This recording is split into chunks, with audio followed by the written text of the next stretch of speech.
Good morning. You know, it seems like every time I get up here, it's pretty slim pickings, and I don't know if it's just me or it's just because it's always on vacation time.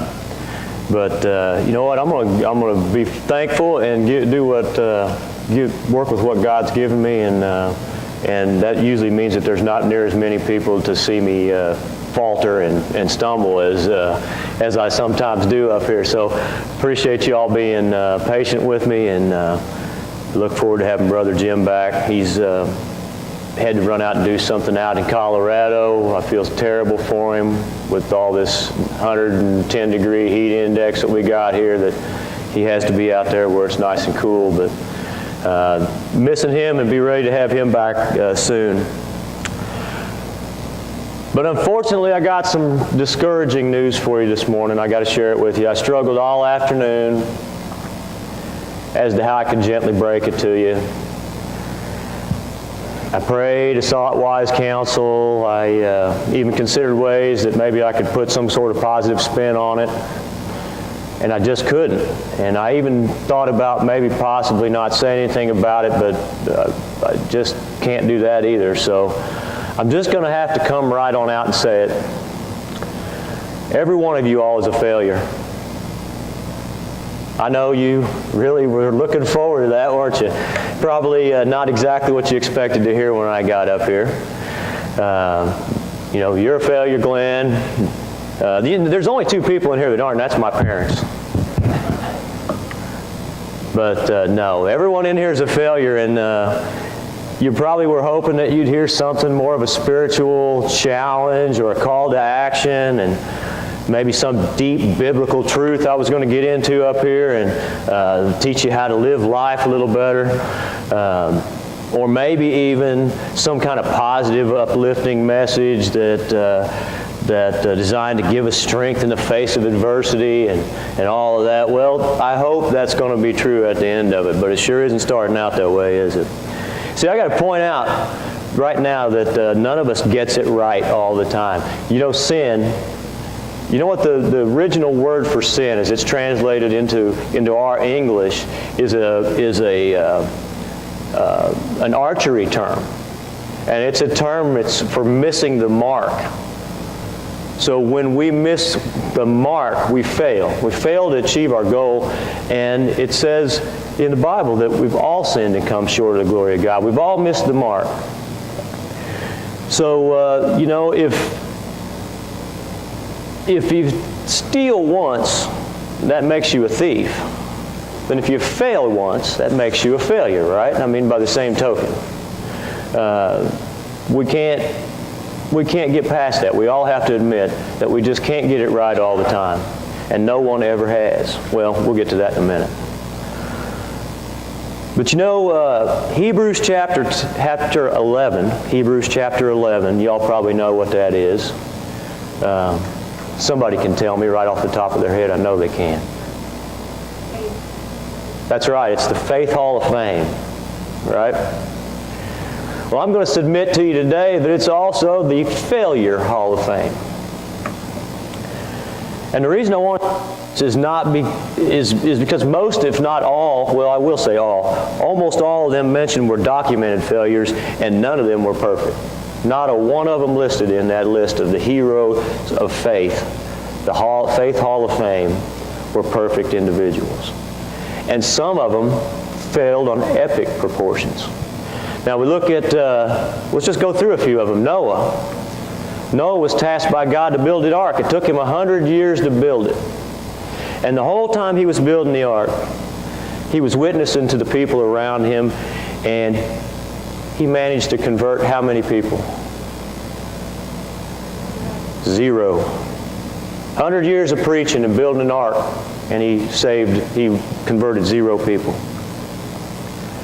And then, not to mention the fact that after he built the ark, got everything, all the animals, all the people on it, sailed around on it, it was 150 days after the rain stopped. It was 150 days before they got able to get off the ark. And even then, the water didn't recede for a while. I mean, he landed the ark on a mountain, so that's how much water was still there. But after he got back and off the ark and got complacent with things, he started growing grapes, he made some wine, got drunk, and passed out naked in his tent. So not the great resume builder if you want to get into the Faith Hall of Fame. Abraham, he's been touted as the father of the nation of Israel. He was told by messengers of God that he and Sarah would have a child in their old age, but he got impatient and had a child with Sarah's handmaiden. Sarah can't get away from that either. She's also mentioned in the Faith Hall of Fame, but she encouraged Abraham to do it, and we all know that the trouble that caused throughout history. We can move on down to Moses. He was handpicked by God to take his people out of the bondage and lead them into the promised land. Did Moses ever make it to the promised land? No, he sure didn't.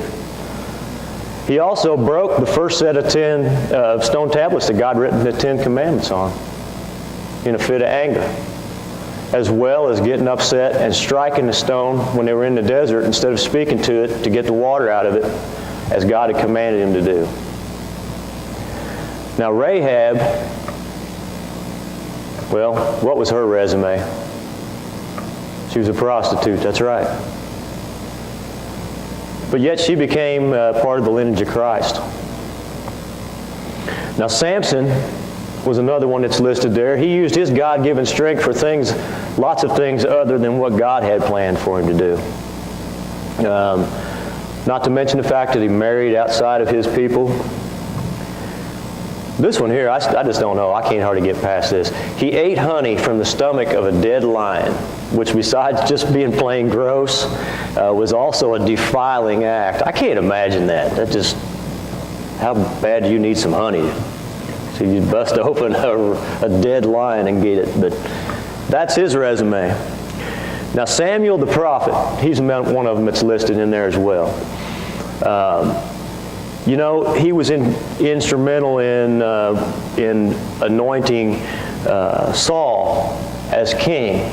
And if you remember, Saul was chosen by the people, but Samuel anointed Saul as king. And then it was also Samuel's unfortunate responsibility to let Saul know that he was being removed as king. But once he'd done all of that, he sat around and lamented over the fact that Saul was no longer going to be the king. He did nothing. He laid around and cried and whined about it until God finally had to chastise him about it. And then I guess if we got to talk about failures, we got to do this. It seems like every time we want to talk about a failure, this is the first guy we drag through the mud, and that's David. But you can't hardly get past it. I mean, he was anointed by Samuel somewhere between the age of 8 and 15 to be the new king of Israel. But as you all will remember in the story, while he was under Saul's service, Saul got increasingly jealous of him, tried to kill him. He took off and ran. And during the time that he's out there running around hiding from Saul, besides playing games with Saul, like sneaking up on him and cutting little pieces off of his robe just to let him know he'd been there and didn't kill him, he was also running around and extorting money from the villages around the outside, because Saul was on a tear. He was going through and just wiping people out.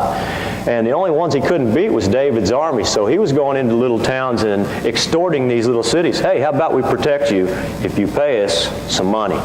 And well, what if we don't pay you the money? Then well, guess what? We're going to get to you before Saul does.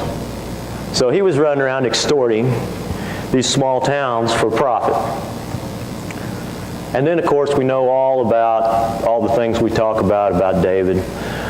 We know how poorly he raised his children, about his adulterous activities, and the fact that he even went so far as to commit murder to try to cover them up. You know, right now it seems pretty bleak. If these people's stories had ended right there, it wouldn't leave us with much hope. But, you know, one of the things that made them failures is one of the things that we have in common with them, and that's that we're human. We were created imperfect by our perfect Creator. And each of us is created with certain bents, certain tendencies towards different types of sin. And Satan will use those against us. He'll exploit us. He'll try to get us off path. And he'll use those different ways that we're made imperfect and inclined to sin to take us off a task. But we're also created with certain talents. And those talents should be used for the glory of God. And He'll be used by Him for His own glory. Now, this isn't a flawed design. God doesn't make mistakes. We were created in His image, and Paul writes in his letters to the Ephesians, it's chapter 2, verse 10, he says, "For we are His workmanship, created in Christ Jesus for good works, which God prepared beforehand that we should walk in them." The should's the operative word there, isn't it? But we don't always do it, do we? I mean, there's just times when we just don't make the grade. We fail to do what we're supposed to do. You know, I love what Brother Jim says. He always says, "I know two things for sure. I know there's a God, and I know I'm not Him." And you know, the Creator of the universe,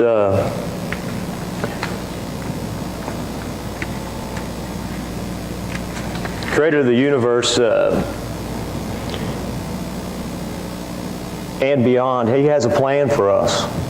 He's got a plan, and He's had it since before all the creation. And guess what? Every one of you is a part of that plan. He knew all about each and every one of you before the beginning of time and space. You're still a part of His plan. He knew all your flaws and your weaknesses. And after all, He designed you to be who you are. So guess what? You're still a part of His plan. He knew all the situations you'd be in, and when you would fail, and when you'd succeed, and yet still you're part of His plan. You know, God knows we're imperfect, but more importantly, He knows that we are by design incomplete. And maybe that's more important, for sure. Most of us know that. We know we're not complete. We go all over the place trying to search to find that thing that's going to make us feel whole, or oftentimes not knowing or just plain forgetting that the only thing that's ever going to satisfy that is the hole that the Creator left in us for Him. We need that perfect piece that fits just right. Y'all ever put together a puzzle and you'll be looking through the pieces and you find one and you say, "Oh, that's just, boy, that's almost right." And when you're a kid, you put it up there and then you pound it in there so it'll fit. And if you put all the pieces together that way, you don't end up with the right picture. You end up with a big flawed picture. And the world around us is enticing us to do just that, to put all these other things in that space that don't really fit. They fill it up part of the way or most of the way, or they kind of sort of fit, but they're really not the piece that belongs there. You know, the world entices us to take our eyes off of that missing piece, and that's God. And there's a God-shaped hole in every human that He's created on purpose. And it can only be completely filled by Him. You know, we have another thing in common with our Hall of Fame heroes, and that is, from time to time, we take our eyes off of God. They failed when they didn't have a clear view of God. Look back each time. It's when they took their eyes off of God and on the things around them, put their eyes on the things around them, and that's when they failed. You know, either their focus was shifted away from Him, or they didn't know Him to begin with, like in the case of Rahab. You know, in the New Testament, Peter becomes the only human in history to walk on water. And he only stayed on top while his eyes were on Christ. The minute that he looked at the storm that was raging around him is when he started to sink. But he had the presence of mind to call out to Christ to save him. And when he began to go under, he looked out and he reached out his hand to his Savior, who was already doing what? He was already reaching his hand out to get Peter. You know, Satan has a way of luring us back into our old habits, especially when we get our eyes off of God.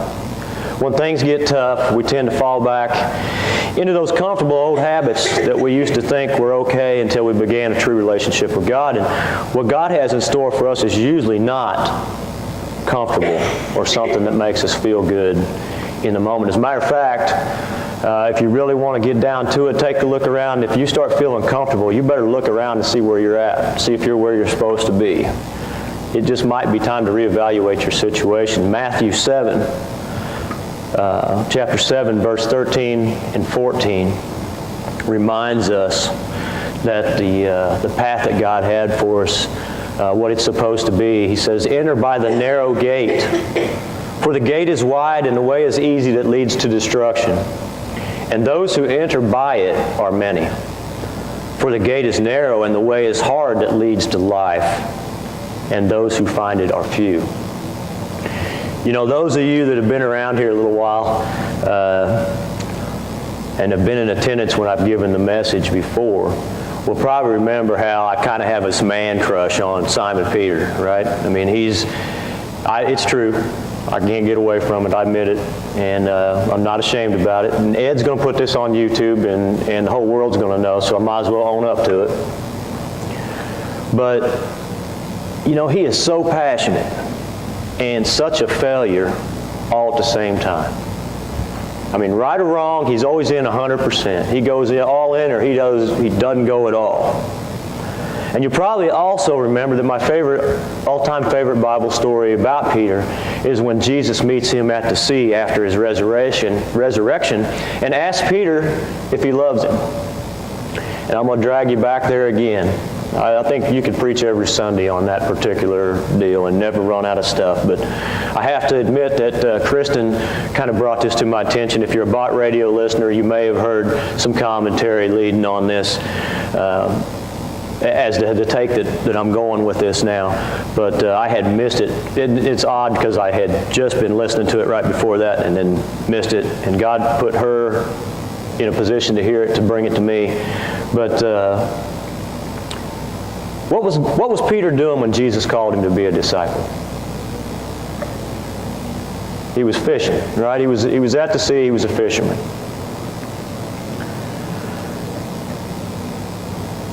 And what did Jesus find Peter doing after he made the biggest mistake of his life by denying Jesus? He was back fishing again, wasn't he? Well, I guess Peter kind of felt like he'd kind of failed over here, so he was going to go back to what he knew, right? Well, that wasn't the plan that Jesus had for him. It wasn't the plan that God had for him.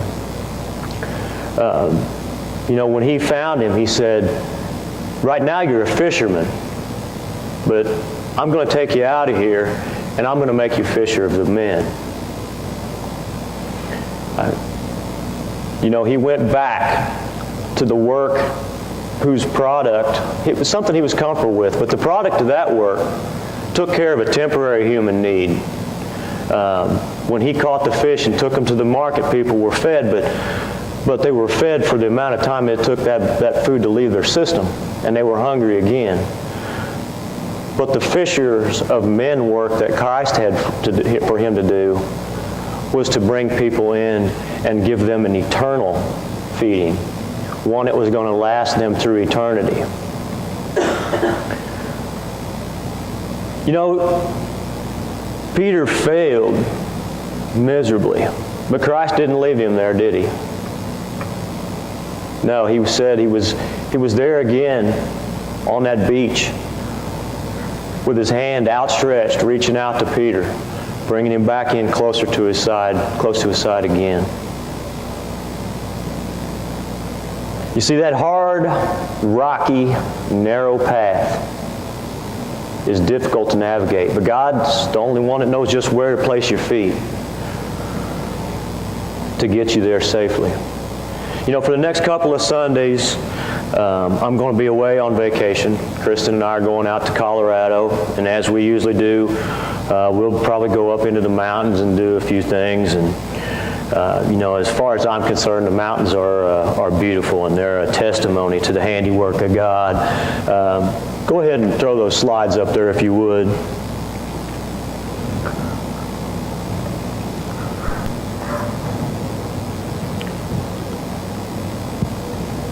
You know, this is some of the stuff we run into. That's me standing on top of my Jeep with my hands raised up, and the snow's higher than me on both sides at that point. You're seeing some pictures of some of the rugged terrain you have to cross up there, but you get to see some of the most beautiful places on earth. It's just absolutely gorgeous.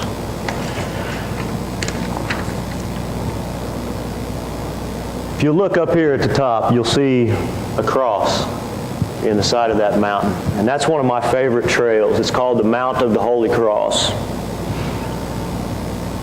Go ahead, Ed, and switch to the next one. Now, this Jeep road here is about 3.8 miles long. But it takes you 8 hours to get through it. And along the way as you go, there's some signs that'll tell you from this point forward, the trail goes from moderate to difficult. Minimum tow fee from this point is $500. And then you proceed on down the trail a little bit further. And like I say, it takes you 8 hours. And at one point, right before you cross what they call French Creek, there's a sign right there that says, from this point on, the trail changes from difficult to extreme. There is no tow service beyond this point. Go ahead. As you drive through that creek, you're running over boulders you can't see. They're maybe this big, a little bit smaller, a little bit bigger. Holes, the water's about, I don't know, probably about this deep in places. And you get across to the other side and your tires are wet. Go ahead, Ed, you can switch to the next one. And you've got to climb up on here. Now, what you don't see here is at one point I had a picture of my oldest son, Christian. He was, I think, 9 at the time. And he was exactly 4 feet tall. And he was standing in front of the Jeep with his hand up on the bumper like this. So that's how steep that is. At that point, as I'm driving through there, I can only see the sky. That's all I can see. I'm looking straight up in the sky, except I'm leaning out to the side, looking over this direction at that guy standing there who happens to be my father-in-law. You know, this is one of my favorite trails because it took me 5 years of failure to get to the top. Go ahead, Ed. It's a very narrow, steep, rugged trail that it takes to get up there. And like I told you, that's the reason it takes 8 hours to get through this trail. But it leads to a beautiful old abandoned mining town. And there's very few people that ever get up there to see it because the trail is so difficult to get up.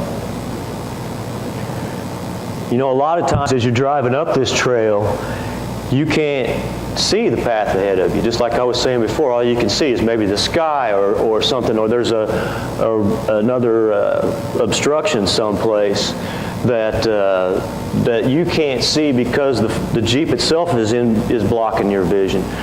But you've got to rely on someone to guide you through that.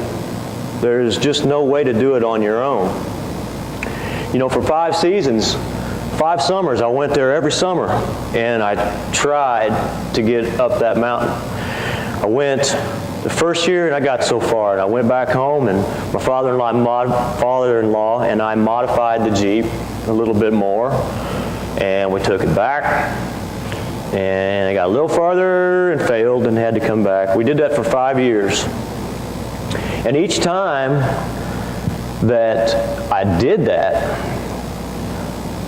my Jeep got a lot harder to drive on the open road, on the paved paths. It became much less comfortable to ride in.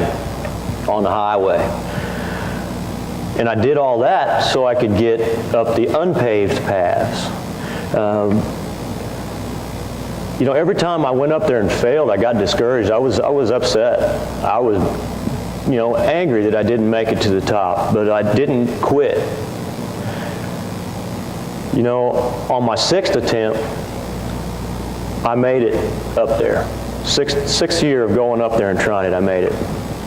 And I got to top, but not by myself. I had people helping me. I had my spotters. At one point, I had to be dragged across a rock by a winch to make it to the top. But if I'd given up, and if I hadn't sacrificed that comfort of the ride in that Jeep for the durability and the flexibility that it needed to get up that path, if I decided that it was going to be easier and more comfortable just to stay on the paved road, I would have never gotten to the top. I would have remained a failure, and I'd have missed the reward of making it to the top and seeing the beautiful stuff that's up there. You know, God knows who we are. He knows that the road up ahead is rough. And He knows that we're going to lose some traction sometimes. We're going to backslide. We're going to fall down. But He's always going to be there to help us get back up. And then He's going to equip us for the task. We're going to learn something. We're going to go back into it again a little better off than we went in the first time.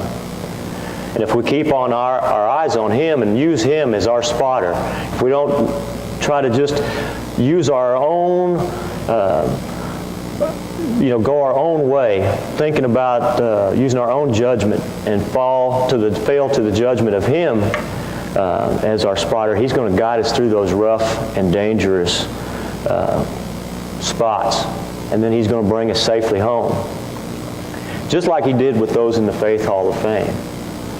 You know, they may have started and they may have gone into things as failures, or they may have been failures on the way through, but that's not where God left them, and that's not where He's going to leave you if you put your faith and trust in Him. Let's go to the Lord in prayer. Dear gracious